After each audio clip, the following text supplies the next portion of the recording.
పశ్చిమ గోదావరి జిల్లా తాడేపల్లిగూడెం మండలం కొండ్రుపోలులో ఉప్పలపాటి బాబురావు ఆధ్వర్యంలో పెద్ద ఎత్తున యువకులు జనసేనలో చేరారు. వీరందరికీ Janasena party Tadepalligudem in charge Bolisetti Srinivas party కండువా కప్పి పార్టీలోకి ఆహ్వానించారు. కొట్టు సత్యనారాయణ ఒక రాజకీయ రౌడీ అని బొలిశెట్టి అన్నారు. సిఐ ఆకుల రఘువును అడ్డం పెట్టుకుని అమాయకులను కొట్టించారని ఆయన ఆరోపించారు. జీబీ మాల్ నుండి ₹1 కోటి వసూలు చేశారని అన్నారు. ఎక్కడైనా నిర్మాణాలు జరిగితే వాలంటీర్లు కమిషనర్కు, కమిషనర్ మంత్రి కొట్టు సత్యనారాయణకు దృష్టికి తీసుకువెళ్తారన్నారు. ఆయన ఓకే చేస్తేనే ప్లాన్ ఇచ్చే పరిస్థితి మున్సిపాలిటీలో ఉందని మండిపడ్డారు బొలిశెట్టి. రౌడీ అని అనవలసింది ఎవరినో తెసి కొట్టు సచ్చినాన్ని. అతను ఒక రాజకీయ రౌడీ. పోలీసుల్ని, ఎంఆర్ఓని, కమిషన్ని అడ్డం పెట్టుకుని అమాయకులైనటువంటి యువకులను తీసుకెళ్లి పోలీస్ స్టేషన్లో కొట్టించి వీడియో చూసి వాడిని ఏమంటారండి? సైకోపాత్ అనమాట. ఇది అంటే అలాంటి లక్షణాలు ఉన్న వ్యక్తులు వీళ్ళంతా.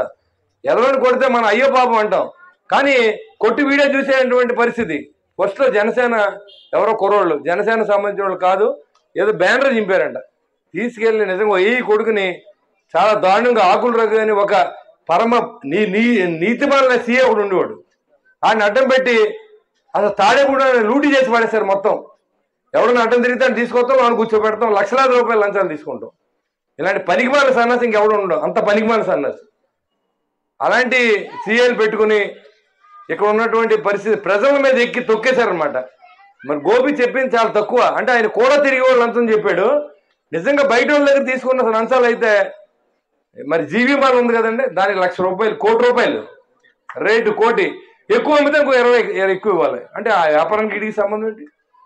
మార్వాడి ఎవరు అక్కడ ఎడ తీసుకుంటే దాంట్లో ₹1 కోటి, శారదా కేంద్రాలు అమ్మేస్తే వాళ్ళ దగ్గర ₹1 కోటి, అంటే కోట్లాది రూపాయలు. ఇది కాకుండా చిల్లర వసూళ్ళు ఏంటంటే ఈ వాలంటీర్ కష్టపడేది ఏంటో తెలుసా మీకు? ఇక్కడ ఎవరు నిలకడితే వెళ్ళిపోము ఎమ్మెల్యే గారు చెప్తారు, ఎమ్మెల్యే గారు కమిషనర్కి చెప్తాడు, కమిషనర్ వెంటనే వాళ్ళు వెళ్ళి మీరు వెళ్ళి వాయినం ఇచ్చేసారండి ఆ నాయకుడికి వెళ్ళి అని చెప్తాడు. వీటి వాయినం ఇచ్చేసి అందిందమ్మో వాయినం ఇటు చెప్తాడేమో అక్కడ ప్లాన్ ఇస్తాడు. ఇలాంటి పనికిమాల సన్నాసులు వెళ్తే ఏముంటుంది చెప్పండి? ఇక్కడ కూర్చుంటే ఇప్పుడు దోమలు కొట్టుకొని చచ్చిపోతున్నాయి. ఇక్కడ కనీసం గ్రామాల్లో వీధి దీపాలకి బిల్లులు కట్టడానికి లేని పరిస్థితి. సర్పంచ్ అధికారాలన్నీ లేవు, పేరుకి సర్పంచ్ వాళ్ళకి. రైతు ఆనాడు పండించి ఆ ధాన్యం ఎవరికి అమ్మాలో తెలియని పరిస్థితి. రాష్ట్రానికి రాజధాని ఏదంటే ఎవరన్నా క్వశ్చన్స్ పేపర్లో మీ రాష్ట్రానికి రాజధాని ఏదైనా బాగుంటే అది తాడేపల్లి కానీ రాస్తే ఆడు అవుట్. ఎందుకంటే వైజాగ్ పెడతాడు మనోడు. వైజాగ్ అని రాస్తే మన కర్నూలు అంటాడు. ఏం చెప్తాం? సిగ్గుందో మనకు అసలు?